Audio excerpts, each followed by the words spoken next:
Serious, what is the deepest, darkest secret you found out about a friend that really messed with your head? One of my friends over a long time on WoW suddenly went missing on raid night. I asked one of his IRL friends what happened. Turns out he got locked up for murdering someone. Never saw him again. There was a girl from a major guild on my old server who apparently used to get drunk and rage on her guildies all the time. I quit playing for a while, and when I came back I didn't see her at all. I asked what happened to her and a bunch of people told me she was murdered. Not really a very dark secret, but I had a friend that had many friends outside of school. People would always call him and ask him to hang out every day. Turns out he had an app that would fake call you with the names you put in. He would have actual conversations on the phone, with no one on the other side, obviously. He felt that having no friends or girlfriends outside of school was embarrassing. That's sad. This girl I knew in high school who was on the same rugby team as me. Ever since the spring season started, she began showing up to practice more and more infrequently. Coaches always told us to stop asking about her and never said anything against her not showing up, while giving crap to other players who slacked off. A cut to our quarterfinals tournament in a couple of weeks, and she finally shows up, except she's crying. She's still determined to play though and plays aggressively well against the other teams. I find out after that she lived in a physically abusive household and she finally got emancipated that week. Throughout the 2 years I had known her, she never gave any indication of anything like that, and as far as I know, no one else knew what was happening either. It came as a total surprise to me and really opened my eyes, because it made me wonder for the first time if anyone else I knew was being covertly abused at home. One of the funniest, most enjoyable guys to be around in high school had a paraplegic brother who was slowly dying throughout our time together. Only found out after we graduated and lost contact that he even had a brother and that he had died a few nights before prom. Really put a different perspective of all the memories we had together and the fun times we had, all the while he was quietly dealing with this by himself. It really hit me hard when I found out. I had a close friend in the 8th grade who clearly had an extremely strained relationship with her mother. Constant fighting, defiance, anger, etc. Any semblance of a bond was simply non-existent. I always wondered what was up, but, in my youth, chalked it up to, well, we all hate our parents. One day, during a phone conversation, I don't know what topic of conversation preceded it, her voice began to crack, and she told me, when I was 9 years old, in the summer, my mother told me I was out of control and needed to be helped. She drove me to a hospital, and before dropping me off, told me I'll visit you on the weekends. It was a mental hospital, OP. The needles they used on those people when they freaked. I stayed there for a few weeks. My father had to fight to get me out. I don't remember exactly what I said, except that I was so sorry. Mostly I just wanted to hug her until she didn't need to cry anymore. This pops into my head from time to time. We lost touch. I hope life is treating her okay. A colleague I'd been friendly with for 5+ years faked having cancer. Shaved head, gaunt makeup, even a cane. I'd always bring her meals, wear the solidarity ribbon, offer to cover for her if she wasn't feeling well and needed to go home. Finally, one of the other faculty members informed me it was all a ruse. They all knew and had stopped feeding into it years ago, but whenever they confronted her about it, she denied it.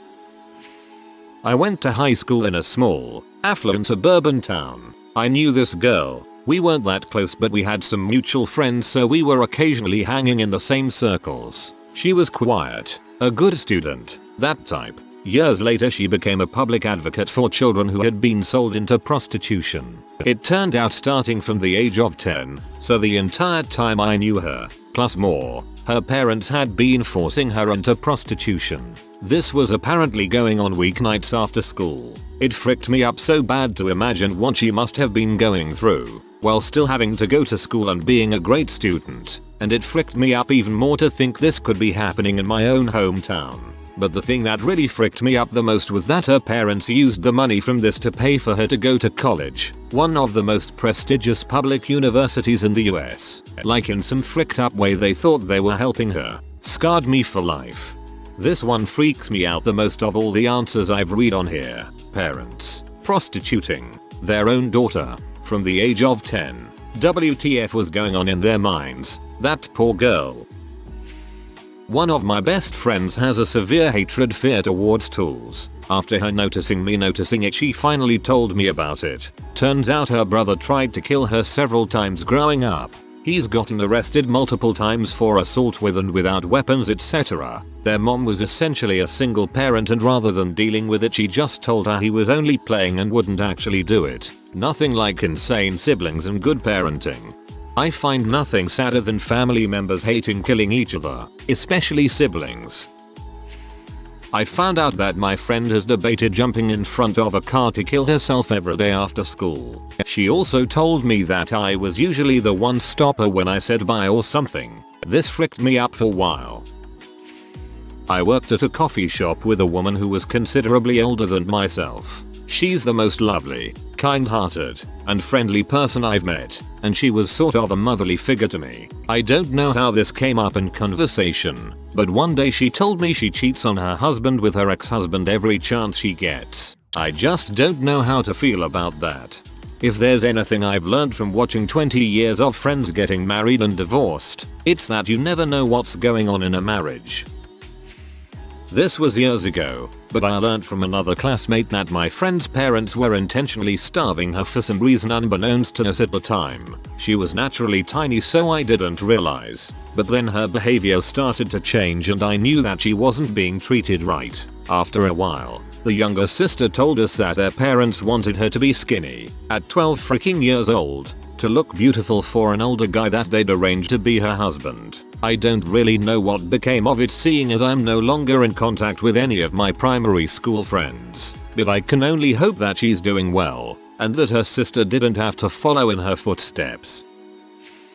My childhood best friend's mom was Miss Perfect, always had the best snacks made for play dates, house was perfectly neat, hair perfectly combed, she was everyone's softball coach, Girl Scout leader, class mom, everything my mom said when she used to see her when picking us kids up from school. Her mom's breath always smelled perfectly minty fresh, like she was so perfect. I am in college now and recently attended her funeral. She was a raging alcoholic. Her breath always smelt minty fresh from mouthwash to cover up the stench of her drink. She literally killed herself with alcohol. So sad. Literally what seemed like the perfect woman was killing herself over the span of 10 years. I have no idea what she was going through to this day. RIP.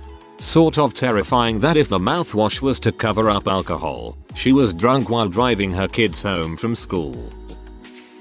I went to high school with a guy who turned out to be a child molester. He was wanted by Interpol for human trafficking as well. In school he was a nice, quiet guy who always showed up for whatever he was involved in. We were in a few clubs together and I never, ever picked up on an odd vibe. I feel like I'm pretty good with reading people, but this is the one that completely got by me. I sat by a serial rapist in freshman biology. Feels really off-putting and disassociating to know that. We found out in junior high that my best friend had been molesting his younger sister for who knows how long. I was the only one in our friend group that didn't try to sweep it under the rug and pretend nothing had happened.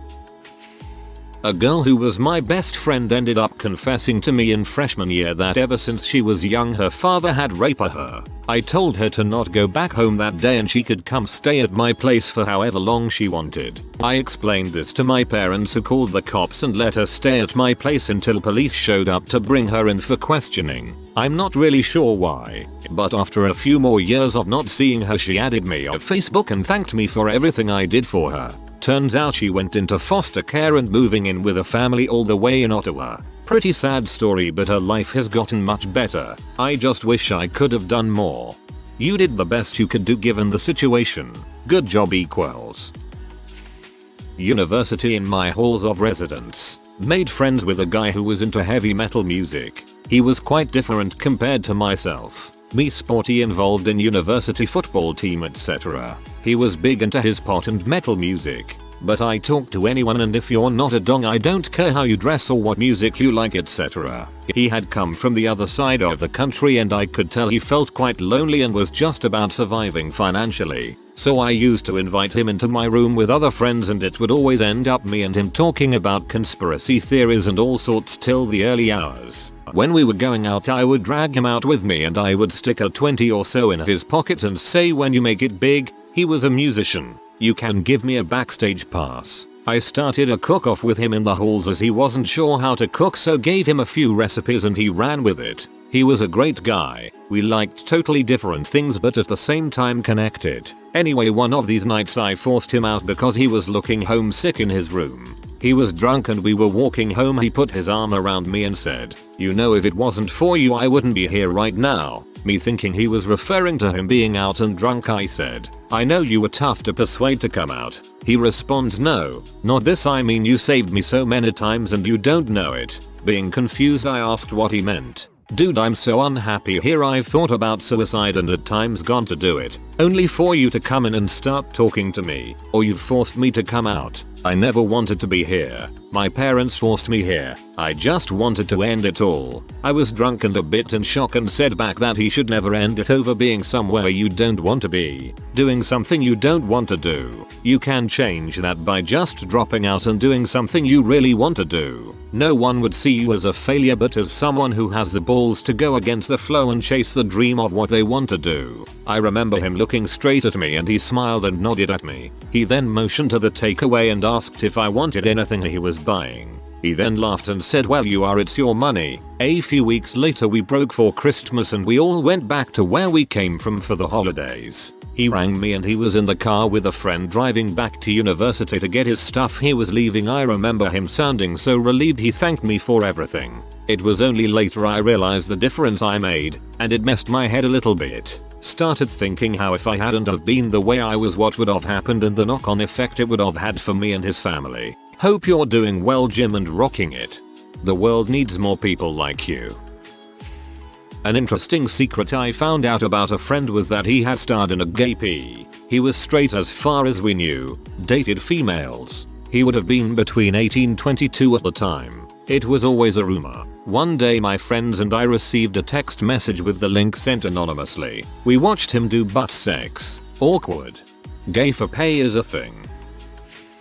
I went to visit my at the time best friend. After we hadn't seen each other for a while, I asked about her smaller dog, who wasn't at the house anymore. Backstory about this dog. He was bought as a puppy and when his owner was going through a divorce he put the dog in a basement and the only interactions he had with people were ones of abuse. So over time he became aggressive toward people. The original owner was putting him down and my friend decided to rescue and rehab him. She had him for a couple of years, and when I went to see her, he wasn't there anymore. So when I asked what happened, she apparently had gotten pee that he peed on the carpet, decided to drive him to a dirt road by the airport and leave him there. She laughed when she told me that he ran after the car, you know, in a way where you could tell she expected me to find it funny too. I was livid, shaking, left and never talked to her again. IDK if that counts exactly, but it fricked with my head, and still does. That's so fricked up, I'm speechless. My childhood friend was being sexually abused by her father. Myself and my family found out because I repeated something she had told me in front of her mom and I ended up in CPS for it. Friend started laughing maniacally while telling me about how the uncle that molested her committed suicide. It was heartbreaking. In the middle of the crackling she broke down crying. I didn't know what to do. I didn't hug her or anything. I think she is good now. A friend of mine who I have known for probably 15 years dropped a doozy on his circle of friends. He was a perfectly normal dude, a little shy and quiet growing up, but he did well in school. He loved sports, and always came to hang out whenever the group went somewhere. Then he got arrested for voyeurism because he was videotaping dudes using the urinals at the college he had recently graduated from. Everyone, from all his friends to his siblings to his parents, was shocked that such a mild-mannered, normal dude would do that and never even drop a hint. He ended up getting put on house arrest for a year. I visited a few times, tried to be really supportive and see him through all of this, but shame seems to have gotten the best of him. He doesn't respond to calls or texts and has just kinda faded away. I've lost touch with him, but his dad is a family friend so I know he's alive and well. He grew up in a really conservative household and I feel like he just grew up so quiet because his true self was being repressed. Maybe he has always been gay and has been too ashamed to come out. Maybe I'm completely wrong. Who knows? All I know is, either way I'd love him all the same, and I wish he would get in touch.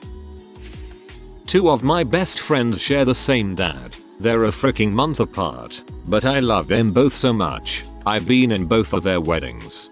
My brother is 2 weeks older than me. It's kind of embarrassing to tell people that. I'm not embarrassed of my brother, just my dad.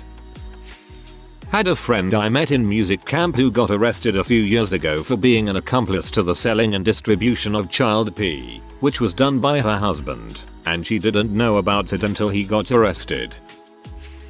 I had a friend from grade 6 to grade 12. He was never good with the ladies. People would always call him creepy. Let's call him Carl. I'd talk to girls and ask them their opinion of him and they'd call him creepy Carl. I assumed he was just a weird 6th grader and thought nothing of it. Time goes on and he's had a slew of short-lived relationships that always end badly and always end with him saying the girls were crazy or bitchy. In my mind, I always thought he had bad luck. Some people are just crappy. Ick now? I thought he was catching the bad ones. Well, come 12th grade I started hearing some rumors. Rumors that Carl had raped one of his exes. Okay, this is bad. This isn't just creepy anymore. So I started asking around. Asking friends of the girl that came out against him. Everything came back to him being a rapist. I started getting distant from my old buddy Carl. I didn't know what to do, and I didn't want to ask him about it. He told me that people were spreading lies about him,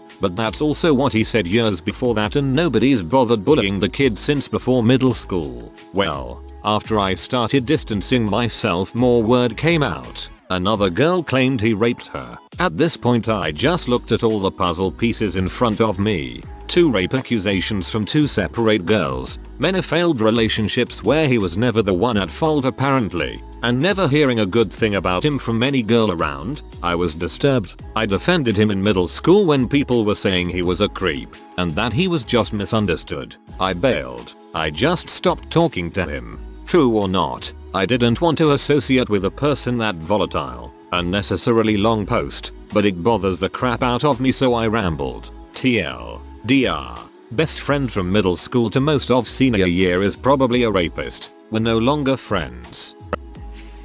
I had a friend who told me he killed a guy. I'm not sure I believe him but I can't understand the mentality of making that up to impress me either. My ex was raped by his babysitter. After he told me it explained so much about his behavior and his trouble in bed, I gently suggested seeing a therapist. He got P and insisted he wasn't a pansy but B and broke up with me. Guys, it doesn't make you less of a man if you were raped. You are strong for surviving and strong for dealing with society's bulls. Sadly a lot of guys will refuse talking to a professional because they don't want to seem weak. It's the way society has made it. Men don't get raped, are never the victim in domestic abuse. It's all only females. Going to talk to a professional about a traumatic time in his life would immediately lower his masculinity and make him weak. He would never gain anything from it. My cousin was my best friend. She was a year older than me, loved anime and would stay up with me to binge watch Inuyasha or other girly shows. Her and her brother even lived with us for a couple years after CPS took them from their mom. She said we would always be friends and our kids would grow up with each other like we did. Turns out she used to also love molesting my little sister. Found that out last year. My sister begged me not to confront her. What did she have to say about? I'm sorry I did that to you but I can't remember most of it. All those red flags of my sister trying to switch rooms and a huge personality change she showed after my cousin moved in. All this time I thought she was jealous. Now that cousin is pregnant. Lies to everyone saying that my family used to abuse her and that she had to run away to a better life. Also, how she loves her mom so much even though all she did for the 10 years her kids were living with us was give my mom $100 and a box of plastic tableware. That my best friend's dad was an alcoholic who would hit her and her mother. Once she told me and our other friend. She refused to tell the police, so nothing permanent has been done about it. She says he's better now and gets drunk less often, but I still can't stop thinking about it. Man, that must be rough. On the one hand, she's your best friend, and you don't want her to suffer like that. But on the other hand, she's your best friend, and you have to respect her wishes. Between a rock and a hard place. I had a friend from work who was older than me. We worked on the bar and spent a lot of time together and became good friends. He had a twin brother who he always wanted me to meet. He used to like a party and would often tell stories of mad acid-fueled parties he had been to, and we often went out and had a few wild ones. He was a friendly, upbeat guy but used to change in a second's notice and became unbearably angry and rude. He used to have these mood swings quite regularly, and I started to notice that when he was happy he would refer to his twin brother as the more serious one, and when he was angry his brother would be the upbeat and happy one. One Christmas he brought his family in to show them the restaurant we were working, and his brother never came nor existed. This is like a goddamn Criminal Minds episode. Dang. Not really a secret, but one day in the 2nd grade, he put me in a headlock and told me, "You're my best friend now." We hung out every day for 12ish years. I turned 14 and had to go overseas, so he gave me a bracelet as a gift. I am wearing it RN. We Skyped every day for a year, before his cousin messaged me on Facebook and told me he was killed in Syria. He told me his dad took him and his other brother there. I am not sure if they were forced into jihad, or just caught in the middle of the conflict and shot and killed. It fricks with me every day. I wake up in the middle of the night sometimes screaming. Thinking about him makes me cry my eyes out. I've tried contacting his sister's mother for 3 after that. Nothing. I wear the bracelet and have memories of everything we did. He was a popular kid in school back then, and would always fight bullies. I was really weak, and when I got in fights, he and his younger brother, only 1 year younger, would jump in and help me. Every time he would get in a fight I'd help him as much as I could, even if that meant getting my butt beat. Sometimes we would climb up on rooftops with our hooker. Yes, we were very young. It's a cultural thing. I regret it very much. And talk about how we're gonna be best friends forever and just go to college together, and live together, and study the same subjects, and get the same job, and live next to each other forever. Kind of makes me very suicidal, but it's whatever, I guess. I'm so sorry. Hang on to the positives. Some people never know friendship. That my friend has anal sex and heavily sweat-based fetishes that he acts upon with his own mother. It didn't mess with my head, but it left me confused for a minute. While this isn't a secret, my friend rarely talks about it much. He used to be homeless, and once in a while he'll say a couple things about it. One day we got on the topic of the rapid rate gentrification and the observable signs of it in our city, and he said that he observed that the howl was gone. He said that when he was homeless and would sleep on the streets at night he'd hear this collective howl of the other homeless people. A howl of having absolutely nothing in the world and the feeling that there was absolutely nothing to do about it. He said he used to hear it when he was out late at night, but as of recently, it was gone. I still don't know what is more terrifying, the howl or the sudden lack of it. If you are new to the channel, you can subscribe. I publish new videos every day. Until then, check another video.